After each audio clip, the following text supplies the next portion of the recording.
docket number 0181. My name is Michelle Wu. I'm chair of the Council's Committee on Planning, Development, and Transportation.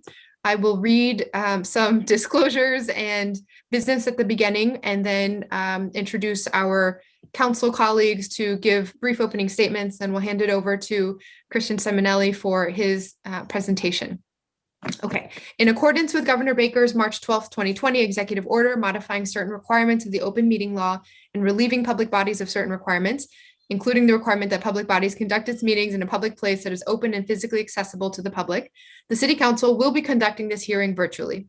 This enables the council to carry out our responsibilities while adhering to public health recommendations and ensuring public access to deliberations through adequate alternative means. This public hearing is being recorded and live streamed on boston.gov /city council, boston.gov/city-council-TV. It will also be rebroadcast at a later date on Xfinity 8, RCN 82, and FiOS 964. If anyone would like to testify on this matter, please email juan.lopez@boston.gov to receive the Zoom link. And I'll just read the docket into the record. Docket number 0181, order for a hearing regarding potential zoning amendments to be proposed by the Boston Groundwater Trust. This matter was sponsored by Councilor Kenzie Bach and was referred to the Committee on Planning, Development, and Transportation on January 13th, 2021. I am joined by my colleagues, our lead sponsor, as well as Councilors Ed Flynn and and Michael Flaherty. Okay, so why don't we do it in that? Am I correct? Do I remember that Councilor Flynn was added as a co-sponsor to this one, or the different? Okay, all right. Just wanted to make sure I didn't have my wires crossed. So let's start with Councilor Bach, then Flynn, then Flaherty for a quick opening statements. Great. Thank you so much, Madam Chair. I'm really pleased to be here today with the Boston Groundwater Trust, represented by Christian Simonelli, its executive director. As many folks watching, but maybe not everyone may know, much of Boston is on fill, and many of our buildings are actually held up by pilings that are under the water and that need to stay under the water and wet in order to not decay.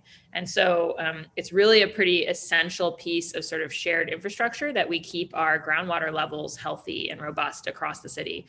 This is extremely true in large swaths of my district, from Beacon Hill through the Back Bay, parts of Fenway, and also the Audubon Circle area, which we'll be discussing adding to the overlay today.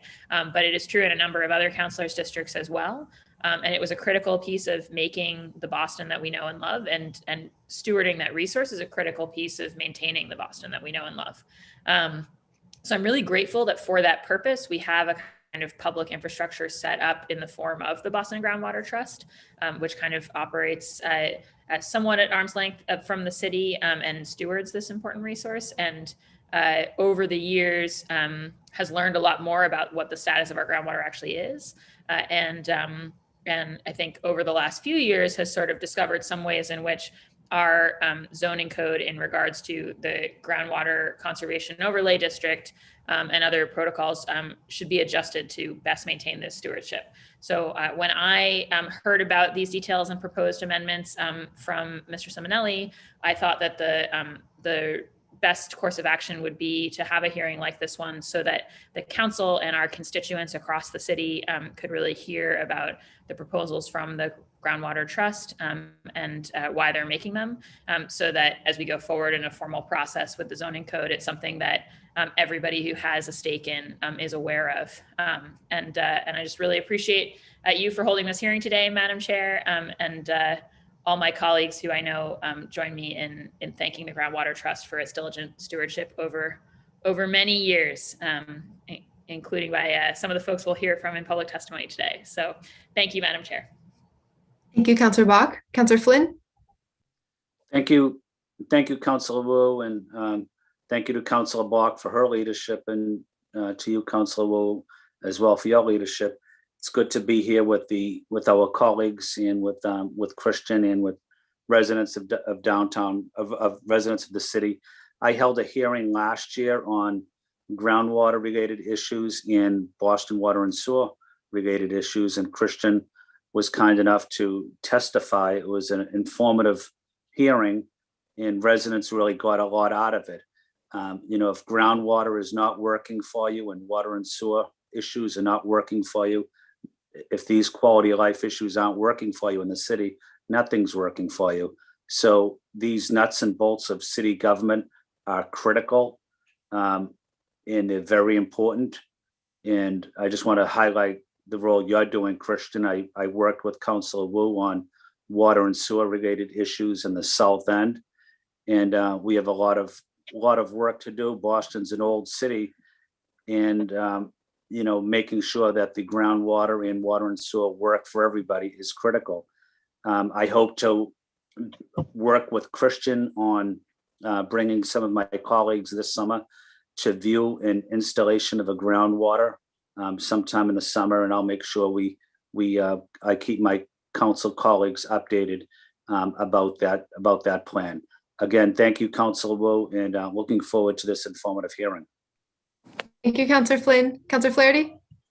Thank you, Madam Chair. I obviously thank you for chairing the hearing this afternoon, and also thank my colleague, Councilor Bach, for filing this very important hearing. The Boston Groundwater Trust serves a vital role in preserving the architectural integrity of many of our city's buildings across a number of historical districts. And as our understanding of Boston's architectural history grows, and as our impacts on the city groundwater continues to increase, we must ensure that Boston's Groundwater Trust is adequately equipped to and empowered to do what is necessary to preserve this vital community asset. The Boston City Council has been a great partner with the Boston Groundwater Trust. I'd be remiss if I don't mention the great work of my former colleague, City Councilor Michael Ross, in his efforts in bringing the council's attention when we had served together and in playing obviously a vital role as an at-large member and also as former president of the council. So I look forward to the hearing from the experts that are here today, and moving forward, want to work together to make sure that any necessary changes or improvements to the Boston Groundwater Trust are there to preserve our city and its properties in perpetuity. So thank you, and I look forward to the hearing, and I have some questions at the appropriate time. Thank you, Madam Chair. Thank you, Councilor Flaherty. Okay, I'm doing one quick scan to see if any other colleagues are in the waiting room. Nope, we look good. Okay, I want to also recognize that Brian Glasscock from the administration has joined us as well. So we'll make sure to we'll go to Christian first, then Brian, and then we'll do questions, or maybe we will pause to offer chance for public testimony and then go to Q&A with councilors. Thank you also to Chantal, our new city council liaison, for being with us at this hearing. Christian, all yours. Okay, councilors, thank you all very much for having me here today. In addition to Chair Wu and obviously the co-sponsors Bach and Flynn, and just thank you all for your kind words, allowing the opportunity for me to come here today and really just share with you what our proposal is and ultimately why it's important that these amendments are ultimately adopted by the Zoning Commission. So I'm just going to share my screen with everyone.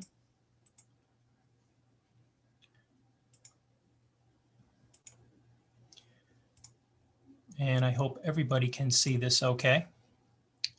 Looks like you can. Great.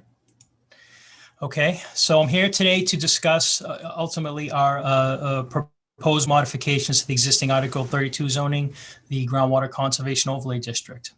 For those watching, not necessarily for those that are in the attendance, these first 12 slides will sort of be rather repetitive to you, but I feel it's important for those that are watching virtually get an idea of who we are, how we were established. We were established by the Boston City Council in 1986 with the purpose of monitoring groundwater levels and making sure that the integrity of the building foundations that potentially may be threatened by low levels, are ultimately remedied, and we preserve these buildings. Our trustees are appointed by the mayor at the nominated of designated organizations. So we have neighborhood associations, neighborhood groups, civic associations that comprise our 13 trustees. And our funding primarily comes from the city with some contributions from other government sources. And really what we're talking about here is we're talking about the fill land areas of the city in this map, which is highlighted by the black and white. And any building that was constructed from the mid 1800s to the early 1900s in these areas, that's a heavy building, typical brick building, row house, is supported on pilings. And so the first thing that we needed to do was we needed to measure the groundwater levels in the areas to find out where the groundwater levels were. And we currently have a network of approximately 800 observation wells spread throughout all these areas listed here, above East Boston, all the way through West End, North End, all the way through the 4-Point Channel.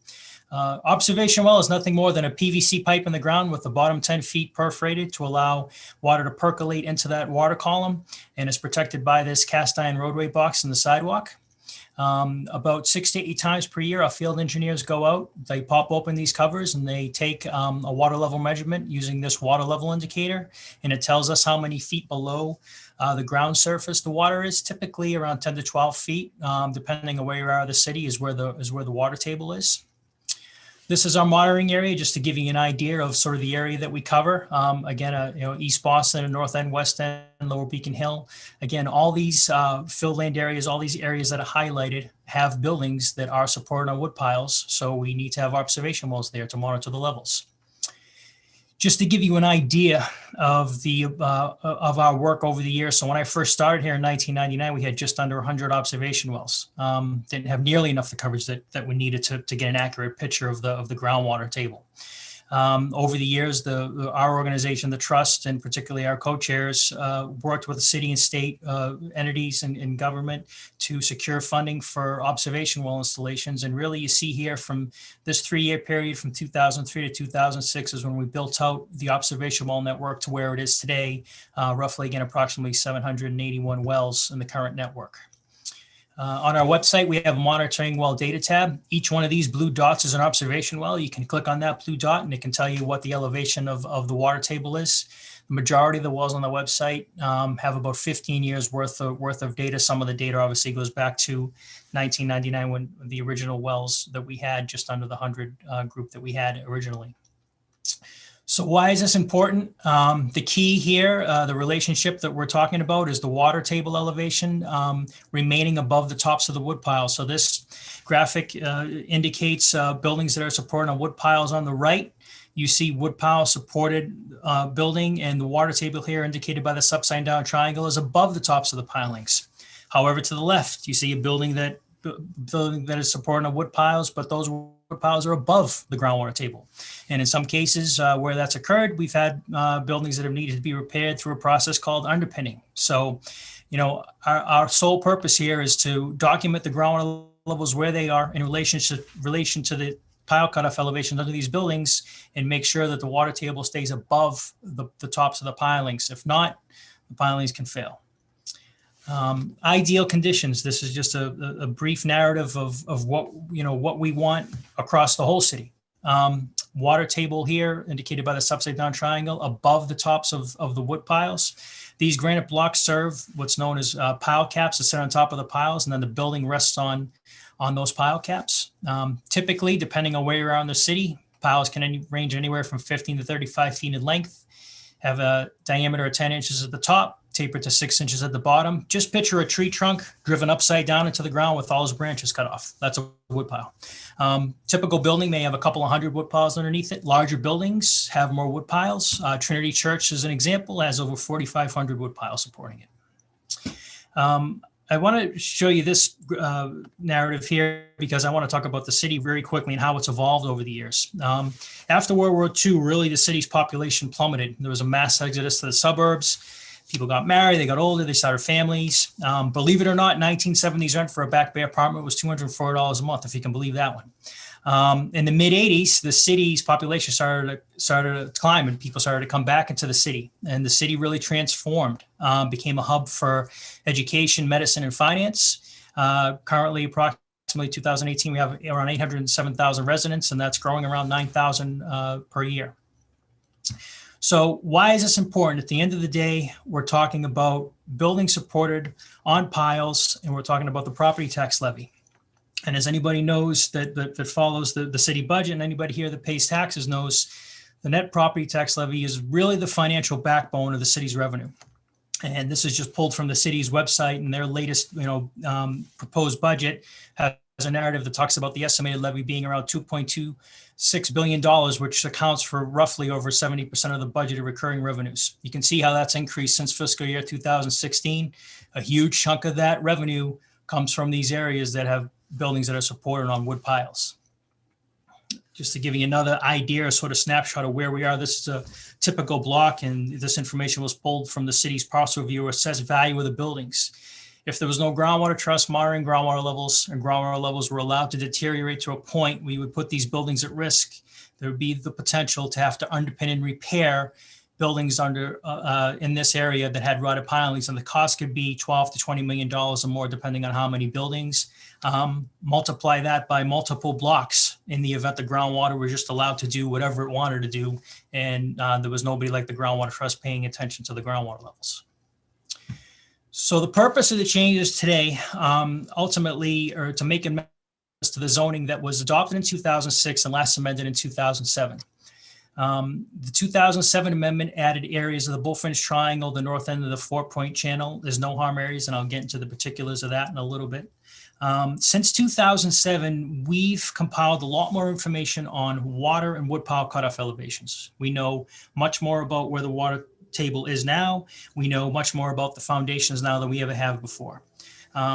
We want to make these changes to ensure that the buildings in the areas that are in the GCOD continue to be protected, and then add areas that are not in the GCOD now, put them in based on our information that we've compiled, again, through research, through water level measurements, and through foundation research that we've done. I'd be remiss very quickly if I didn't mention the establishment of the City-State Groundwater Working Group. When the zoning was adopted in 2006, there was also a memorandum of understanding signed by us and all these agencies listed. And this City-State Groundwater Working Group has really led to the results of fixing the infrastructure that can have a negative impact on the groundwater table. All these agencies came together, pledged to share information, identify problem areas, explore solutions, and remediate identified problems that contribute to low groundwater. They've all been wonderful partners. They've all continued to be wonderful partners. And they really work on when we identify an area where there's depressed groundwater levels, to go in, and if it's their infrastructure that's causing the problem, to fix it. Very briefly, the 4 triggers that put you into Article 32 zoning. So when you go, applicant goes before ISD to erect a new structure, anything greater than 50 square feet, to dig down below elevation 7 Boston City base, to substantially rehabilitate a structure, or to pave or surface a lot area. If it's in the GCOD, it gets cited for Article 32. Substantially rehabilitate is usually the main trigger. The gut rehabs account for roughly about 90% of the cases we see that go before the ZBA.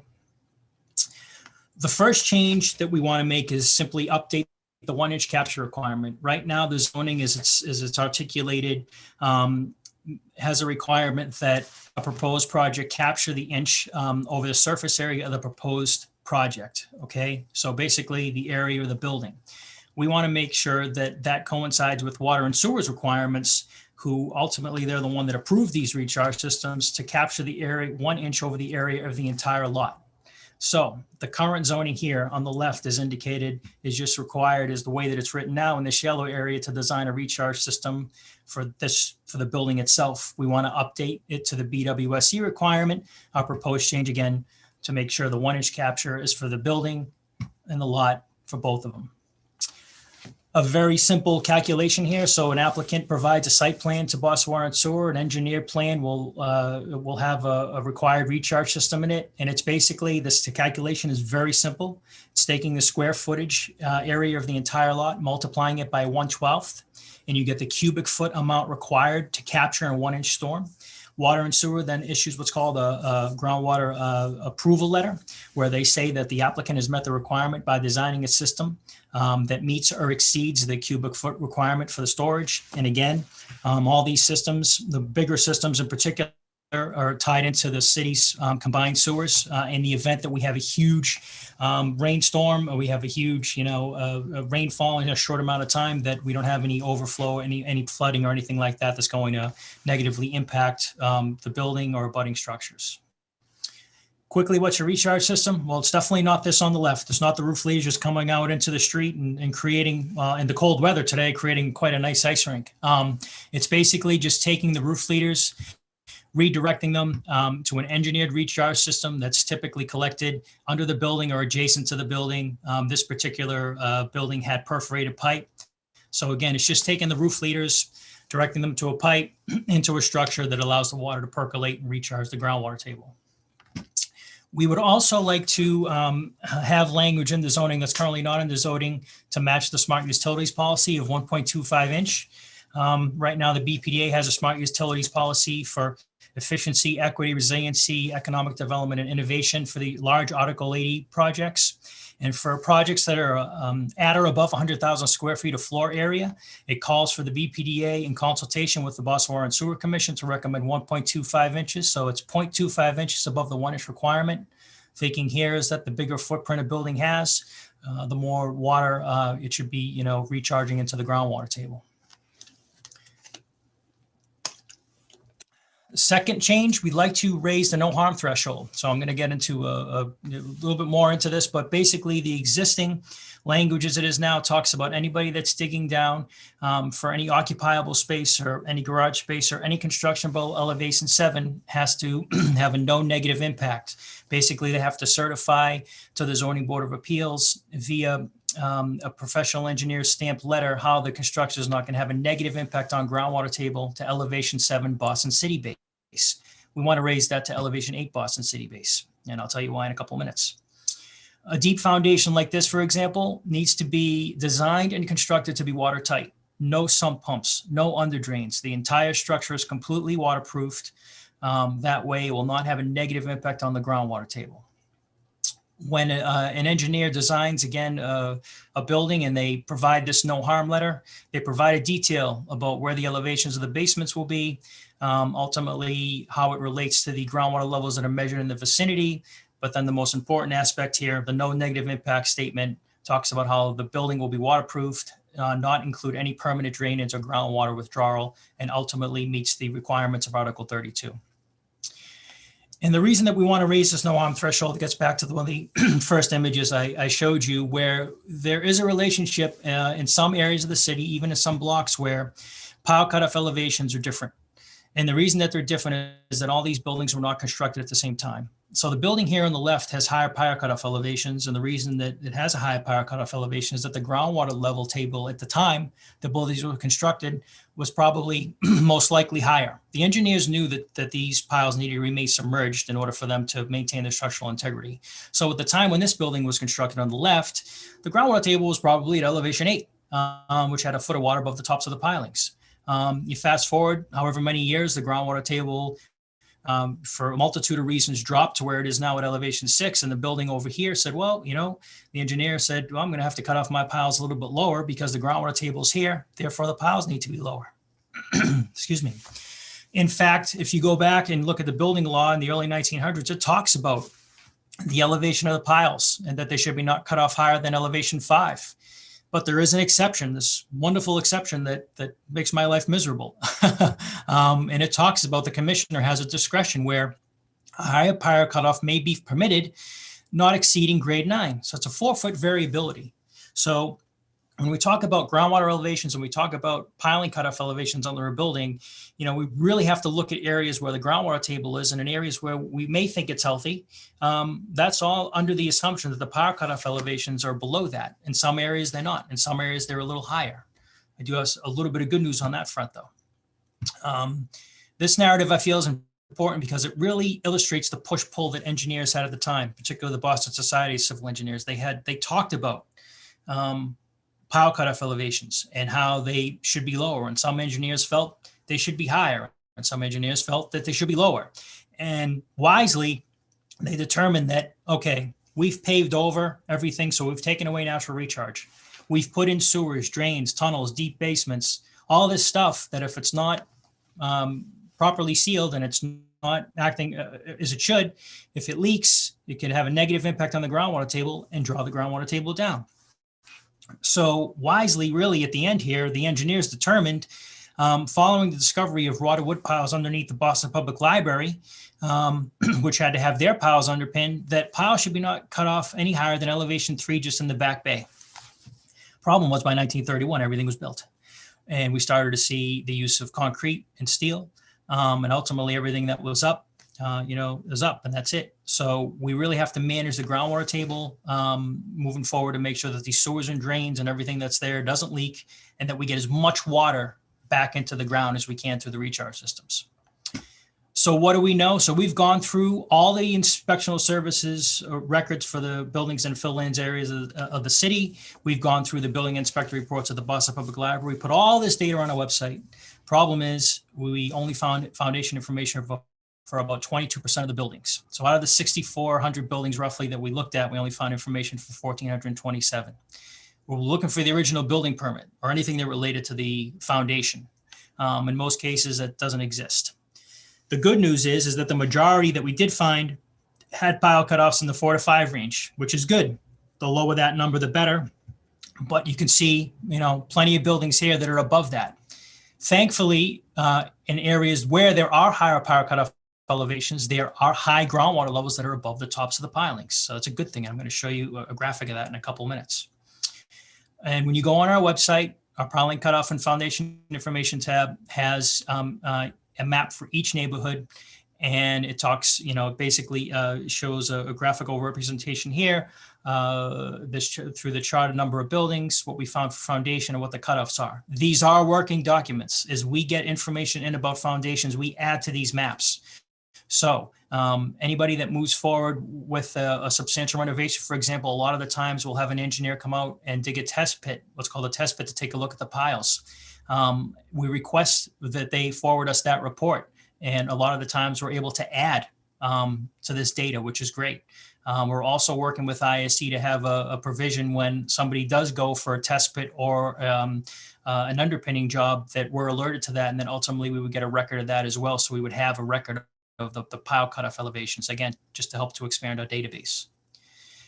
I talked about the wood pile cutoff relationship and how that relates to the water elevations that we have. So I want to show you this area, Bay State Road and Kenmore Square. So each one of these color-coded addresses indicates a cutoff elevation for a piling supported structure. And you can see the majority here on this map are in blue and in orange, elevation 4 to 5, 5 to 6. The good news is that our circles here, our observation wells, have a bunch of data where the water elevations are typically in the 7 to 9, in a couple of cases here, 9 foot plus, 5 to 7. So in these areas where we have the 4 to 5s, it's good that we have the water elevations at the 5 to 7s, 7 to 9s, because that means there's 1 to 2 feet of water above the tops of the pilings, which is good. You ever take a walk over here, all these buildings are in really good shape. Unfortunately, when you look at the website and you look at our maps, they're not as complete as this. These were buildings that were around 1908, 1907. So the records are far more complete because they're, quote, newer buildings. The proposed third change is to update the map and coverage areas. So this was actually the original map that the BRA produced in September of 2005, and it shows the original shoreline here outlined in red. The salmon colored here are the areas of the original G-cod, and then they had some areas here on the outskirts of East Boston, Charlestown, and again on the North End waterfront, the potential overlay expansion areas. Those areas were not included at that time, because one, we didn't have observation wells and groundwater level data for those areas, and we didn't really know anything about the buildings. Again, this is September 2005, sort of right at the smack dab in the middle of when we were installing wells, just to get an idea where everything was water level wise. So moving forward, the proposed change here is to update this map. The existing map is a bit confusing to people. There is a 1-inch caption or no harm requirement, which is highlighted in the salmon here. In the purple, this was the modification and the amendment that was made in 2007 to include the Bullfinch areas of the North End and then the Seaport. The applicants only required to comply with the no harm part, which means they just have to submit an engineered letter, but they don't have to install a groundwater recharge system to capture the inch. Well, we would like to revise that to make everything a universal overlay area, make everybody capture the inch, make everybody certify the no harm. And we'd like to include 3 additional areas that we, through our research, have found to have piling supported buildings. Audubon Circle, as Councilor Bach mentioned at the top of this meeting, the central waterfront, and over in this area here where the customs house is, that building's on, as well as other buildings supported on piles. And then this area down here in Lower Roxbury by Frederick Douglass Square. Just to give you a sort of snapshot quickly of each location. So this is Audubon Circle. Again, we have buildings here that are supported on wood piles. Groundwater elevations, for the most part, are relatively healthy, all above elevation 5, which is good because the cutoff elevations in this area predominantly are elevation 5. You can see the water levels are above that.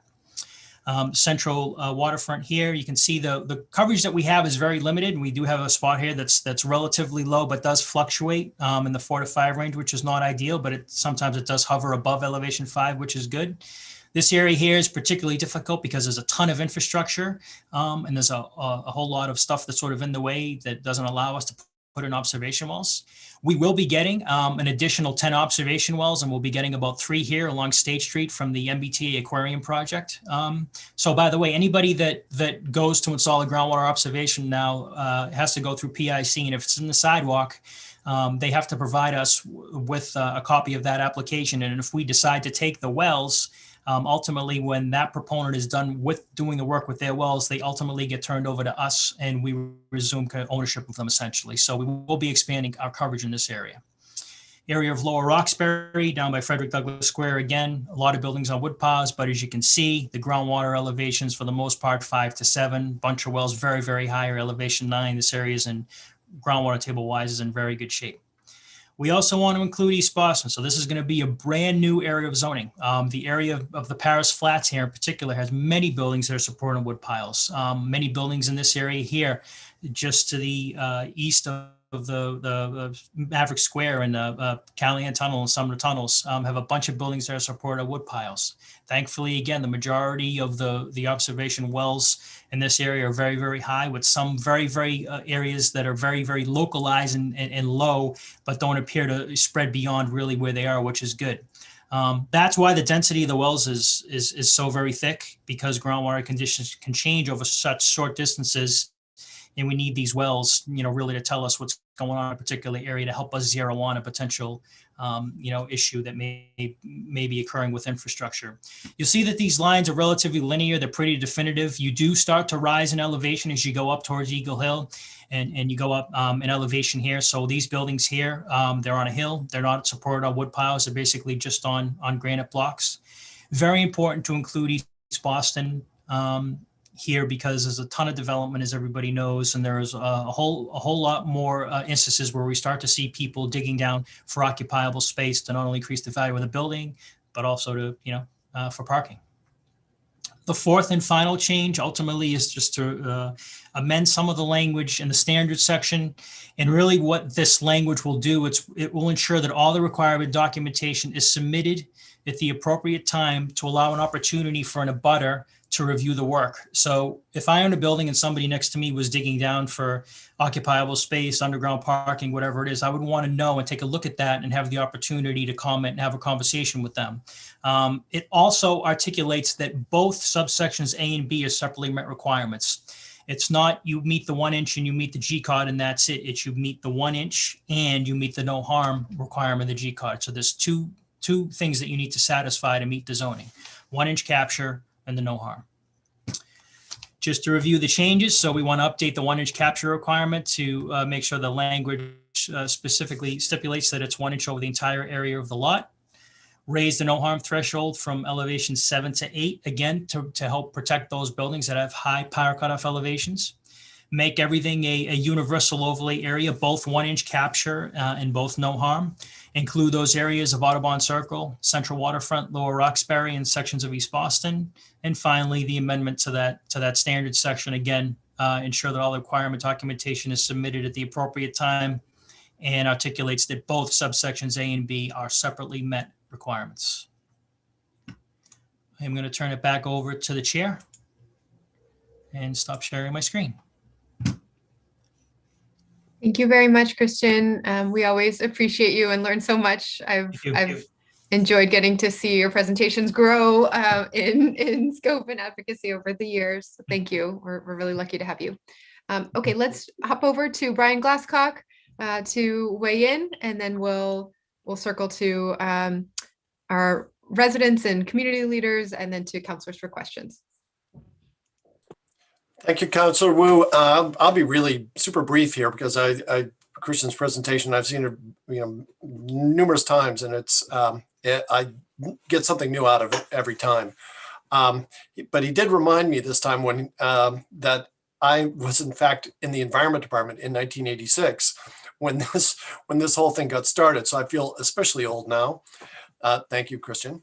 But I've had the pleasure of sort of watching this from a number of different angles, both in the Environment Department, which includes the Landmarks Commission, for a number of years at Inspectional Services, where we saw sort of firsthand, how this plays out, and then now with zoning and the BPDA. I think it's just a credit to Christian's work, and I see we have the eminent Professor Emeritus of Groundwater, Mr. Elliot Laffer. I think the stewardship that those two gentlemen and the trust have had over the years of the groundwater, and Boston's real claim to fame is the parts of Boston that people want to come and see. That's that Back Bay, South End, Roxbury, Audubon Circle, East Boston, the stuff that makes Boston Boston. Is really important to preserve, and we can't get it back. And you saw what it takes to try and fix that stuff. So we have to preserve it. This program's worked really, really well, and I think this is the next logical step. I think Christian's grounded it, very well in hard science and hard fact.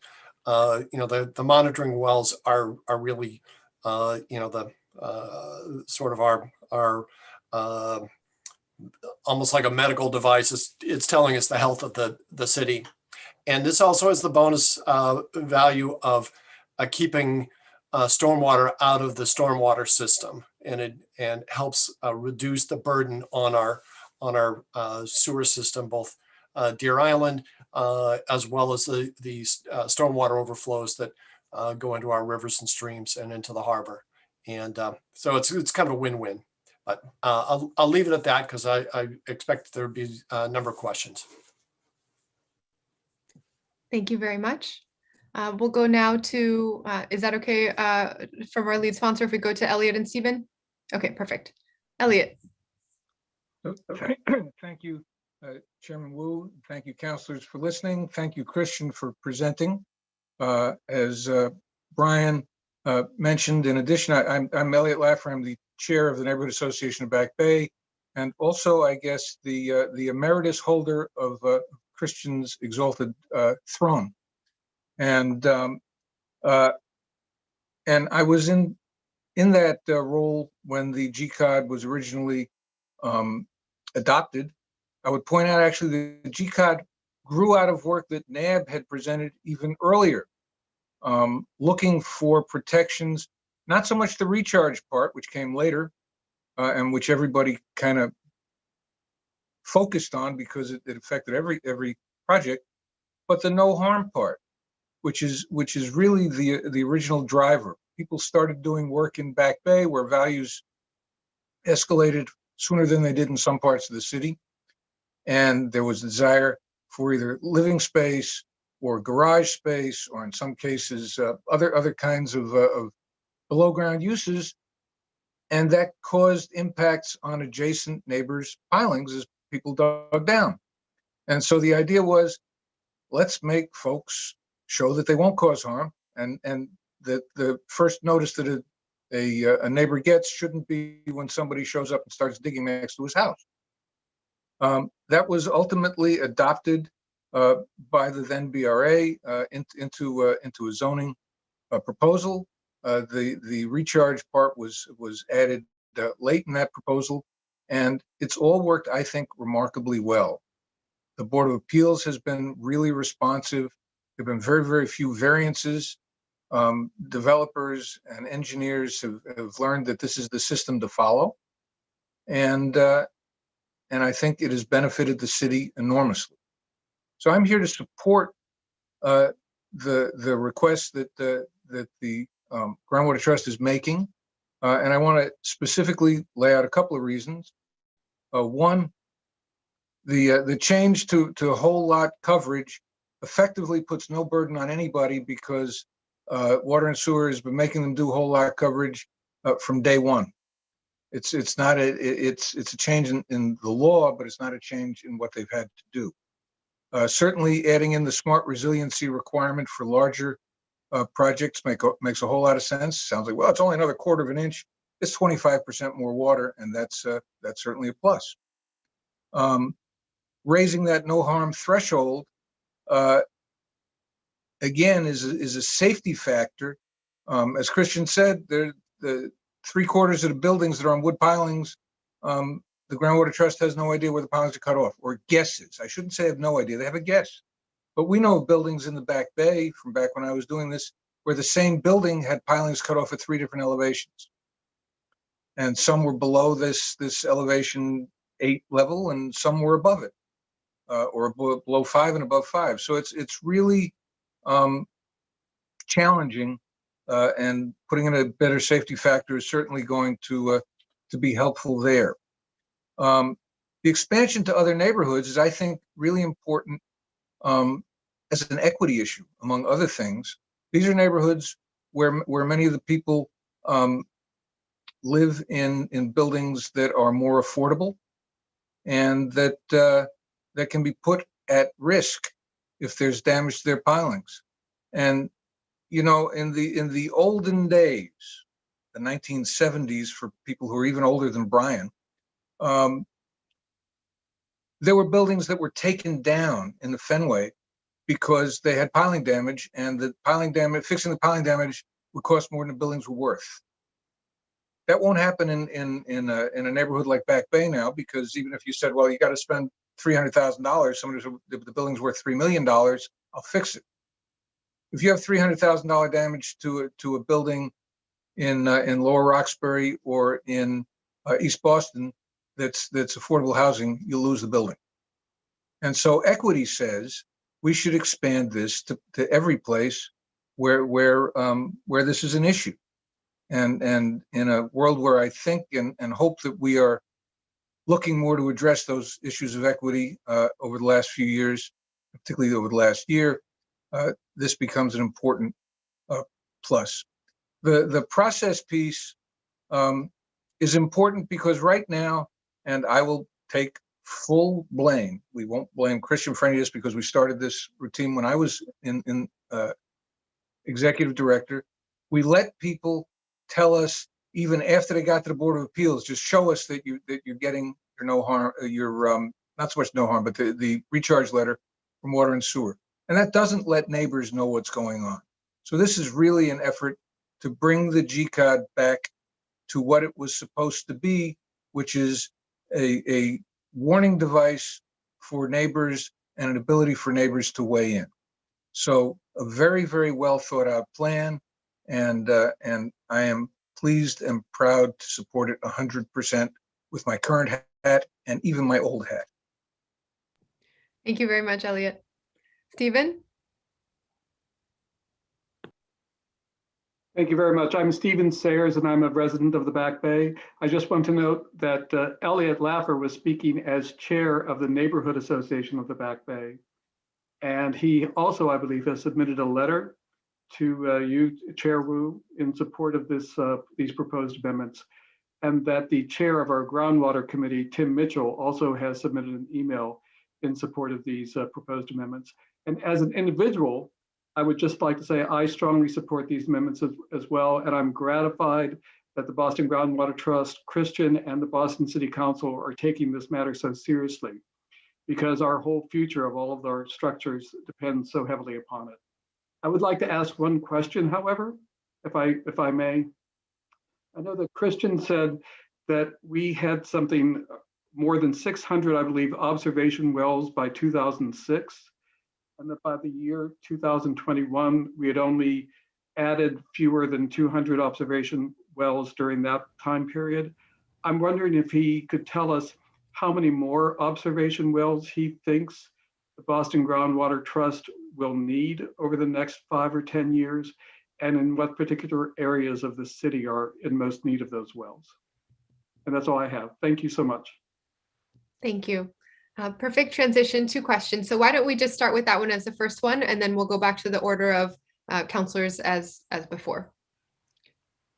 Sure. So, Steve, thank you for the question. You know, we essentially the coverage that we have now, we feel it provides adequate, you know, data for us to get an accurate picture of the groundwater levels, you know, in all the areas of the city that we're concerned about. Again, the bulk of those installations really on a massive scale, we would install around, close to 100 wells a year, was done just to really put the coverage in place. And the first thought was, okay, let's get a well in every corner, and then let's get a well on mid-block. And then let's zero in on areas where the groundwater levels are low, and we increase the density in those locations.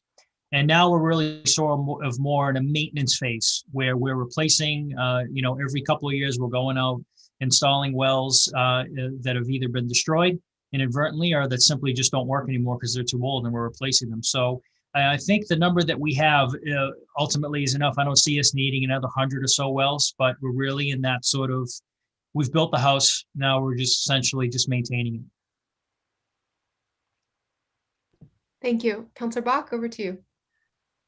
Thank you so much, Madam Chair. And thanks so much to Elliot and Stephen for speaking, and to Elliot as ever for all of the knowledge he brings. I feel like between Elliot and Christian, I mean, they can teach a class on this, and I have taken it, or at least the first half of it. So I'm grateful to you both. I had a couple of questions. I mean, Elliot already pointed out the first change is really just harmonizing with what's already there. So it's not adding a requirement, it's just making sure that people don't get confused and you don't end up with folks late in the process saying, wait, you mean I need to recharge for my whole lot, right? So, and I think always we want predictability and intelligibility in our code, so that's good. And then for the map, the expansion of the districts, I mean, I'm definitely glad. Most of my district is in the Groundwater Conservation Overlay District, and I'm glad to have the Audubon Circle, which is sort of a missing piece, getting added. I wondered, Christian, if you could speak to, I sort of saw with some alarm that the existing pilings in Audubon Circle seem to be kind of long on that like 7 to 9 or something level. And so I think when you threw up your map, I saw that. And so I was just wondering, like, I mean, since it hasn't been in the G-cod, do we have any sense of whether there's been damage, or are we okay? Because you mentioned before, a lot of the places where we've got those high lengths, we're lucky to have high groundwater. But I was just curious whether we're walking in Audubon Circle to a situation that needs to be remedied, or if it's more or less okay, but still better to get it into the district. Thank you, Councillor Bach. So that the image that I had showed ultimately was our observation well elevation. So those blues and the greens that you saw were the water levels, which were good.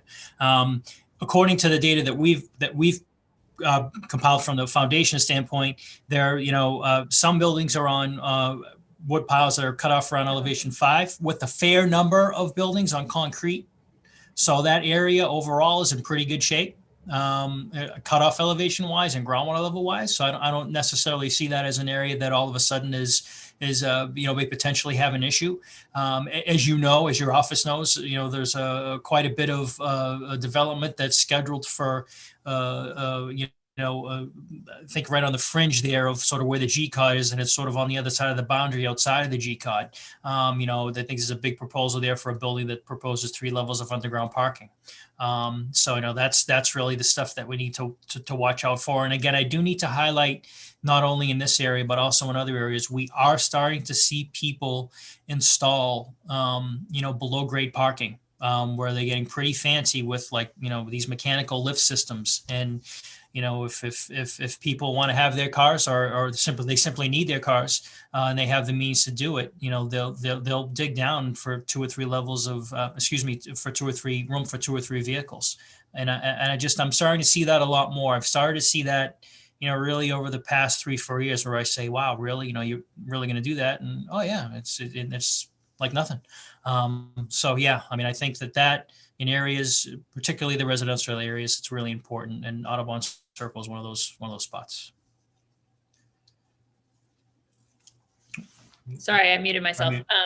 But I was just going to say, absolutely, that there is a huge amount of development there between Fenway Center and some of the Beacon Street projects, and we want to be safe rather than sorry. And I was also glad to see you putting in the kind of appropriate language about sufficient documentation and notice. I know that's an issue that we've seen in the neighborhoods I represent with adjacent parcels. And I think I mean, the reason you're so important is that this is this shared resource, right? And we're all relying on each other to do the right thing. And then we're relying on you to make sure everyone's doing the right thing. So we need people to be submitting that documentation. I did wonder, Brian Glasscock, if you were still here, if you could just speak a little bit to, or Christian, you could take this, whichever is more appropriate. But I know that we added a reference to the smart utilities policy into the zoning amendment that we just passed through council and the zoning commission. And so I was just trying to understand what the relationship between putting that reference into the zoning code is to the sort of additional piece that Christian referenced. I think it was his item 2. I didn't fully understand that connection. Sure. So there were actually 3 things. This was for those of you all maybe weren't part of that conversation. In the effort to bring affirmatively furthering fair housing into our zoning through Article 80, Article 80 is the development impact review process that projects, larger projects need to go through, either if 50,000 square feet and above for large projects or 20,000 square feet for small projects. It's a sort of a simplified explanation of what we're capturing, but those projects have to do analysis on things like wind and shadow and transportation impacts. And there's a sort of a punch list of things that they need to respond to us with analysis. And we felt it was very important with the leadership of Councillor Bach and Councillor Edwards. We were able to come up with a zoning amendment to Article 80 that elevated that analysis of affordable housing or of fair housing impacts into Article 80 to be another thing that developers need to respond to.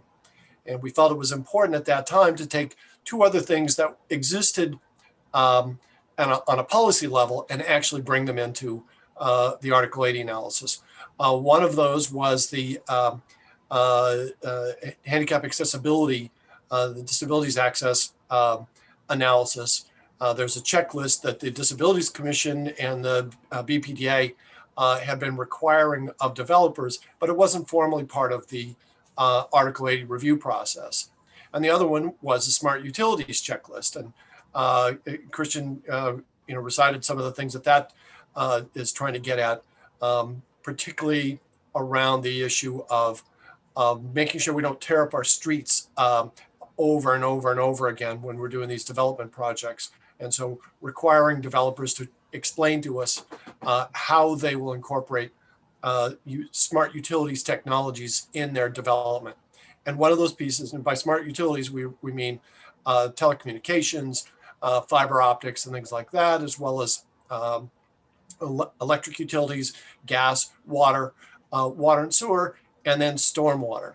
And for the stormwater piece, we worked with Boston Water and Sewer Commission. We think that 1 1/4 inch recharge, capture and recharge is an appropriate amount for these larger projects to get. And so we thought rather than have that continue to exist as just a policy piece, as long as we're amending Article 80, we're going to elevate it to be one of the elements of analysis through Article 80. I apologize for the long-winded explanation, but it's super deep in the weeds on that stuff. And so, but we put it in that zoning amendment. So what, if anything, is this adding to that? Or is it more like that got taken care of, so now we don't have to have that in here? So, yeah, and so this actually, we wanted it to be sort of synchronized with that kind of analysis. It didn't make sense to have programs that were sort of angling at the same thing being not matching up. So this is just to raise that 1 inch to 1 1/4 inches so that it's consonant with water and sewer and with the Article 80. I see. So it's sort of, so it's also that second change, like the first change, is really just harmonizing our Exactly. standards. Yeah. So Okay. it's nobody's doing anything that they didn't already have to do. Exactly. It's just sort of cleaning up that piece. But as the technology improves and projects find new, smarter, better ways of recharging the groundwater, it certainly helps us.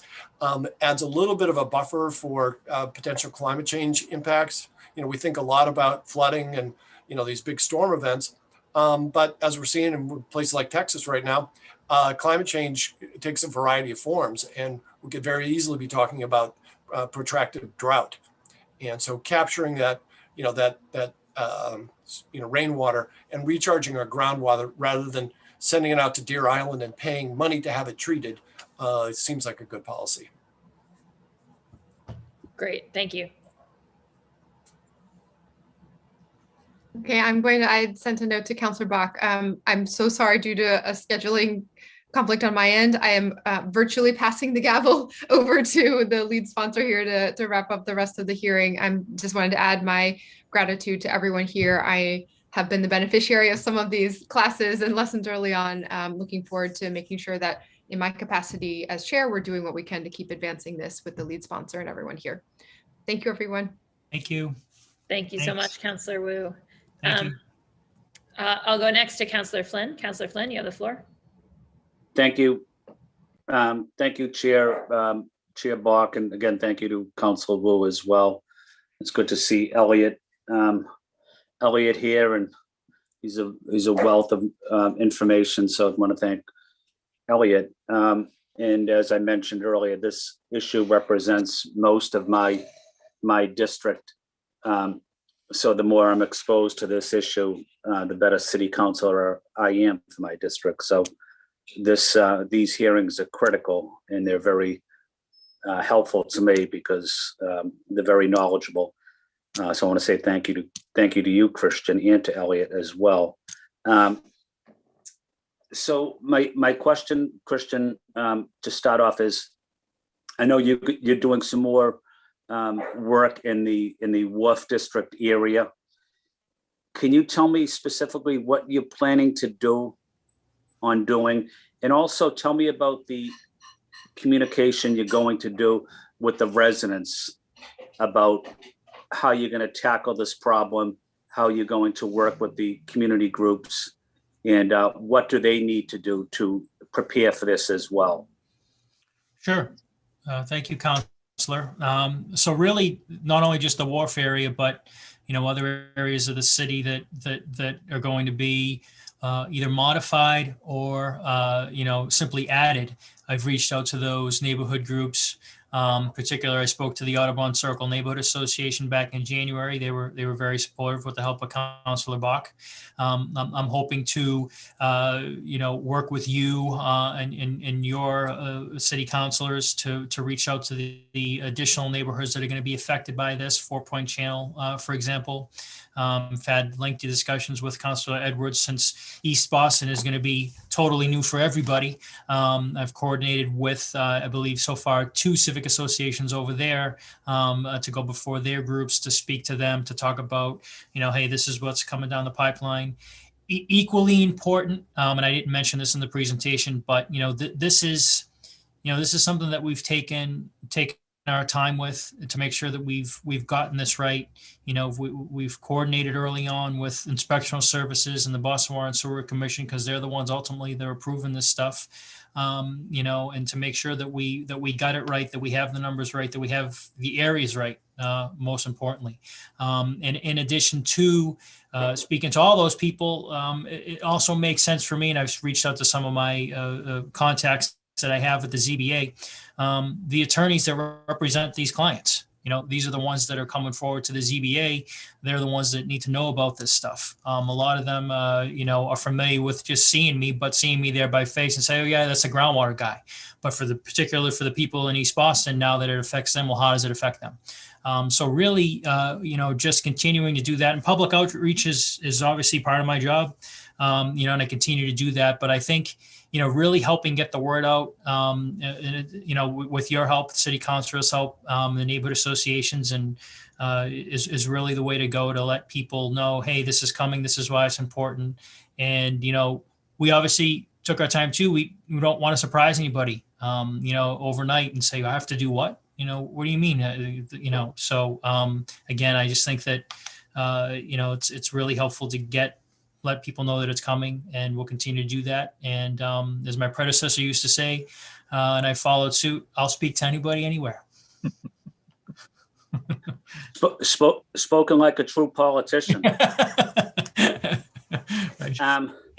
Christian, just as a follow-up to one of my colleagues' questions, I know you were talking about someone buying a piece of property and digging below the ground to possibly make underground parking available, whether it's on one of those trolley types of systems or however they do it.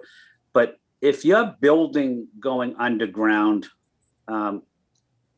there's a huge chance, obviously, that you could impact the ongoing pilings that are already there. How dangerous is that? Not only are you jeopardizing your property if you just bought it, but you're also jeopardizing your neighbor's property or someone down the road from you.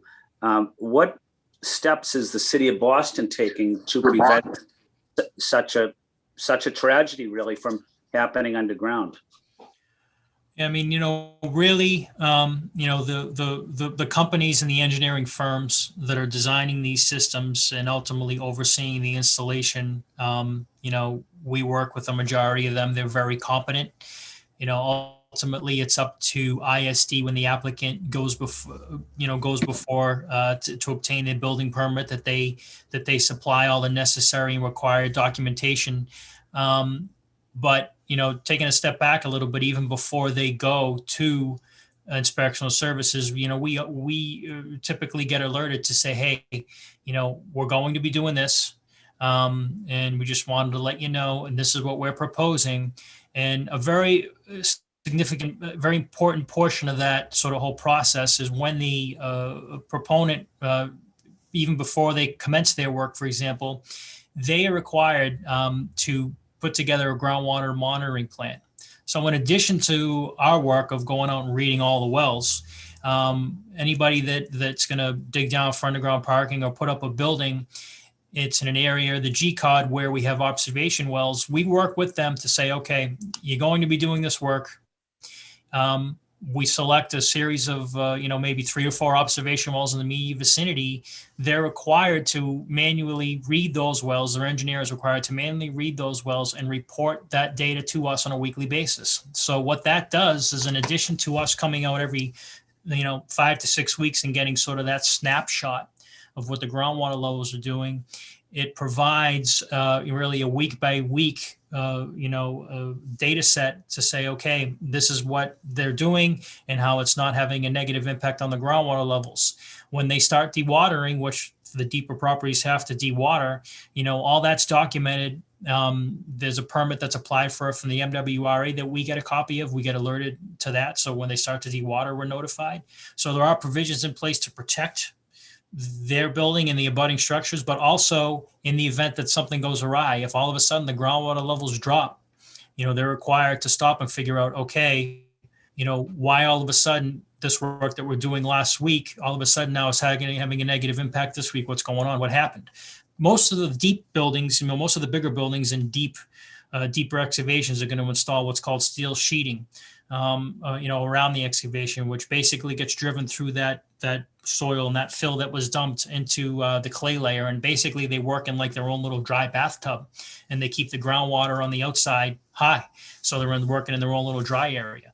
But it's the smaller ones, and it doesn't take a big hole, and it doesn't take a whole lot of groundwater draw to have a negative impact. It's the smaller ones that are really important. That's why it's important to have that monitoring in place prior to and then post construction. So they monitor about a month before they put the shovel in the ground throughout the work. And then once they come up and they stop dewatering, they monitor post 30 days to make sure that, okay, whatever they said that they were going to do and whatever they certified is held and is installed and designed to do what it's supposed to do.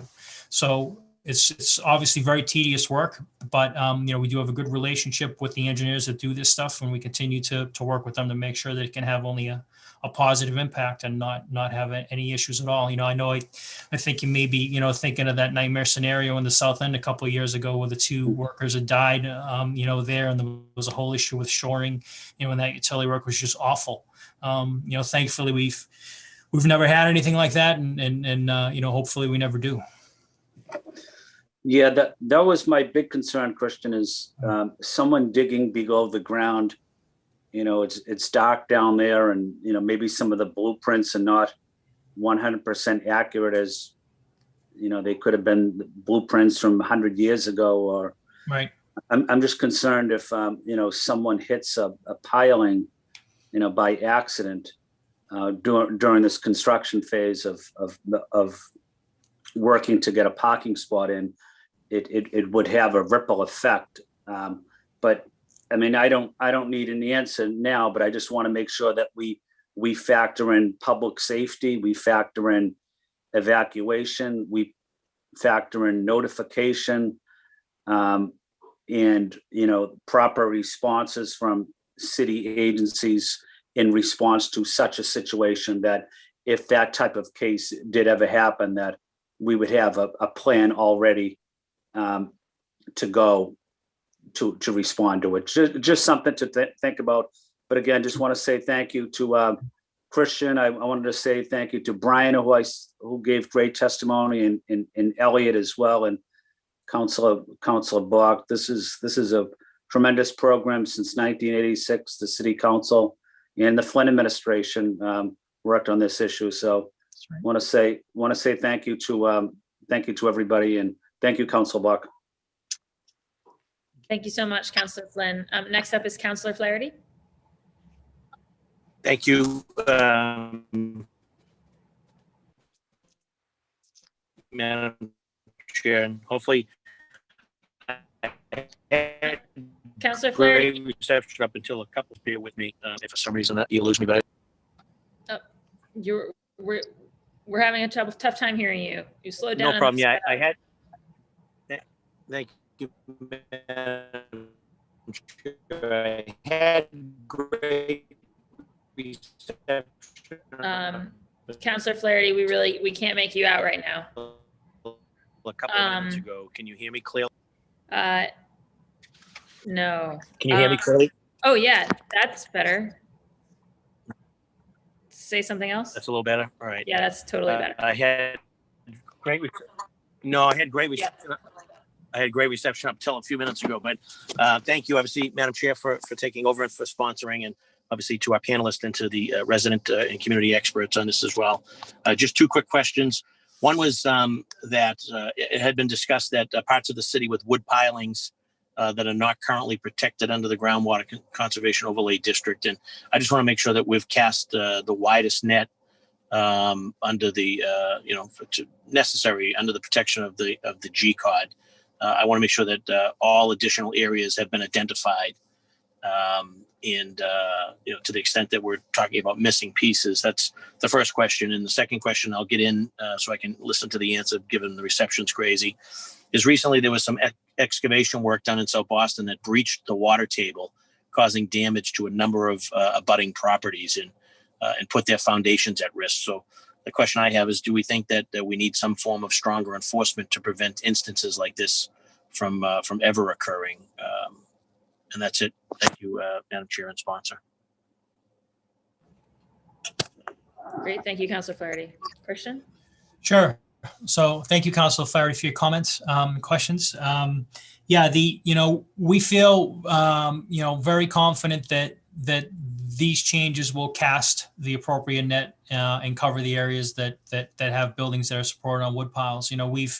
It's on days like this where the snow has been falling or the rain's been falling when we've done that work, done that research. And it's, again, I do mention that these are working documents, but we've really been able to identify, areas that are on filled land and that are, that have wood pile supported buildings on them. That original colonial shoreline, when you look at that, it's not necessarily a definitive boundary. You can go 1 or 2 blocks in either direction, where that line isn't necessarily indicative of original solid land. It was potentially marshland, but the way that the line was drawn, just indicates that it was original land. So some buildings that it may, oh, gee, you look at that, and that area was in red, it's a solid land. Well, it really wasn't. The land that was there wasn't strong enough to support buildings, so they had to be put on piles.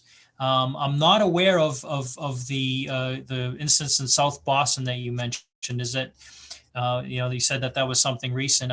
There are obviously provisions outside of the G-code that contractors and developers need to comply with, for safety purposes to manage groundwater effectively when they're digging down that deep. So, if you want to coordinate on that moving forward, I'd be curious to see what the particulars of that situation were. Again, I just wasn't aware of that.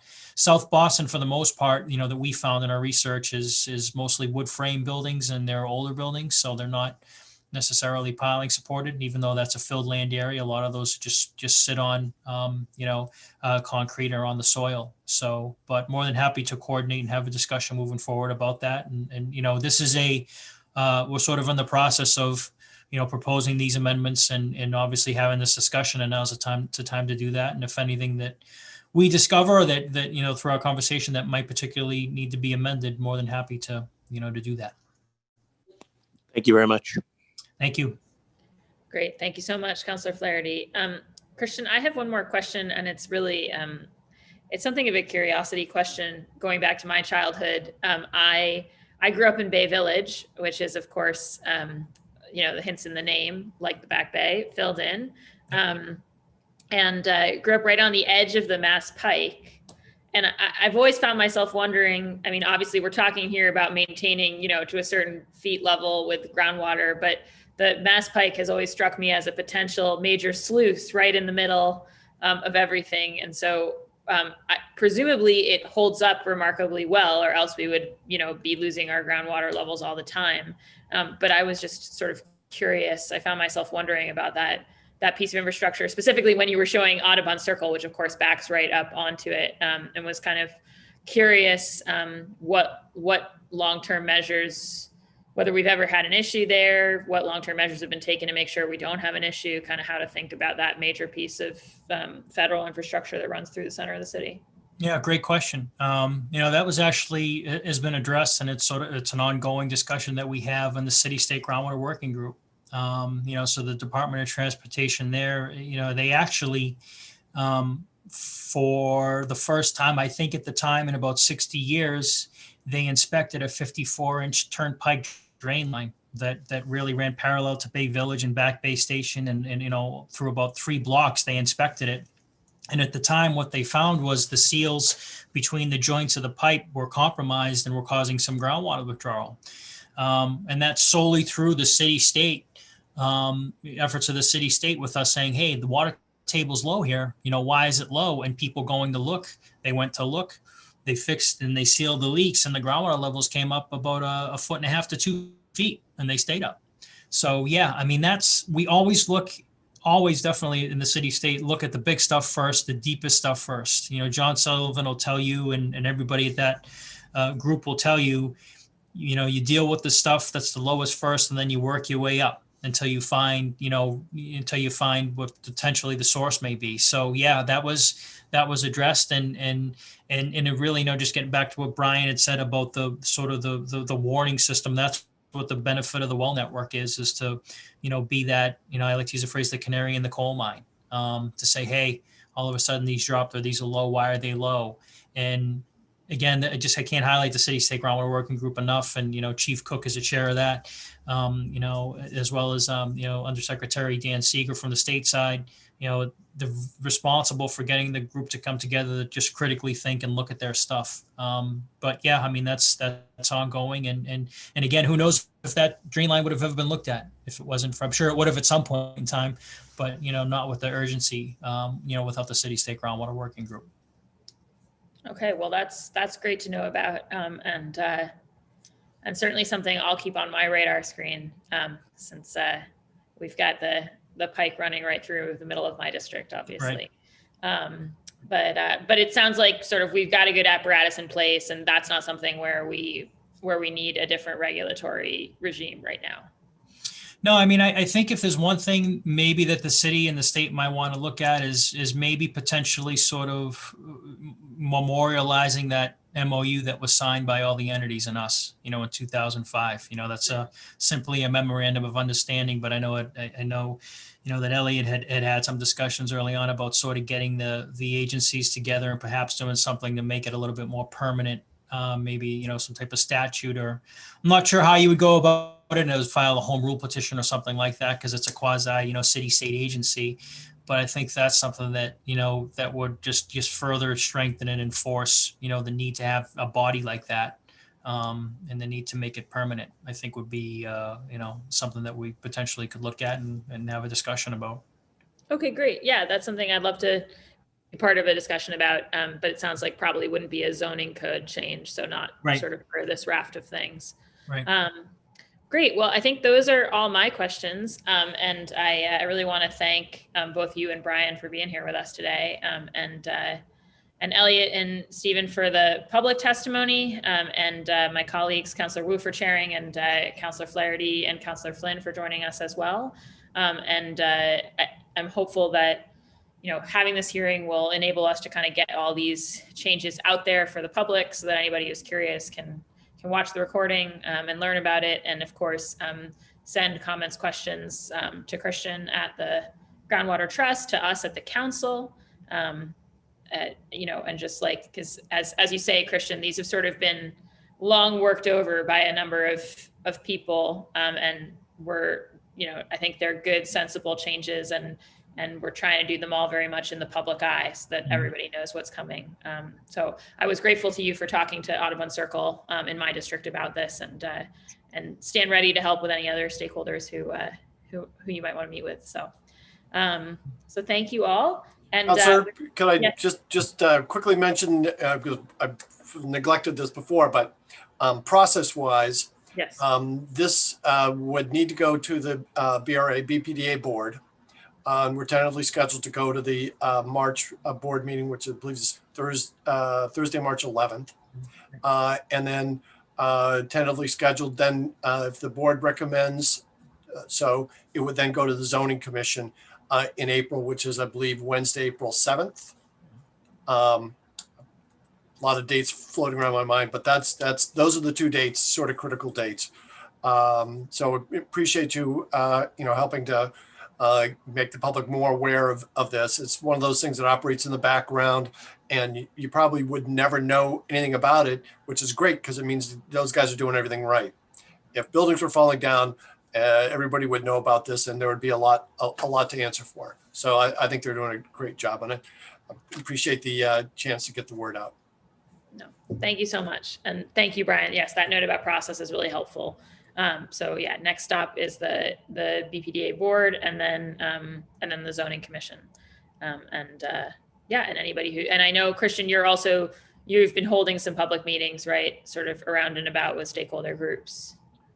Right. Yeah. Thank you for your comments before that. Yeah, I am. I continue to work, with Brian on setting up a public meeting at some point in the next couple of weeks prior to the BPDA board meeting, and as reaching out to groups like the Audubon Circle Neighborhood Association. And again, I spoke with Councilor Edwards last week. She put me in touch with some associations over there as well, and to get on their agenda, within the next month or two. So yeah, I'll getting out, and I'll continue to work with Councilor Flynn as well, and making sure they get out to the people that should know about this. Great. Yeah. And I think maybe one of the lower Roxbury section is maybe also Councilor Janey's. Right. Yep. Yeah. So. Yep. Coordinated with her. Yeah. As well. Moving forward. Correct. Yep. Great. Fantastic. All right. Well, I think that is everything. And with that, I did fetch my gavel. So, so with that, I will call this hearing of the Boston City Council's Planning, Development, and Transportation Committee is adjourned. Okay. Thank you all. Thank you, everybody. Appreciate it. Thank you, Councilor Bach. Thanks, Christian. Thank you, everybody. Thank you.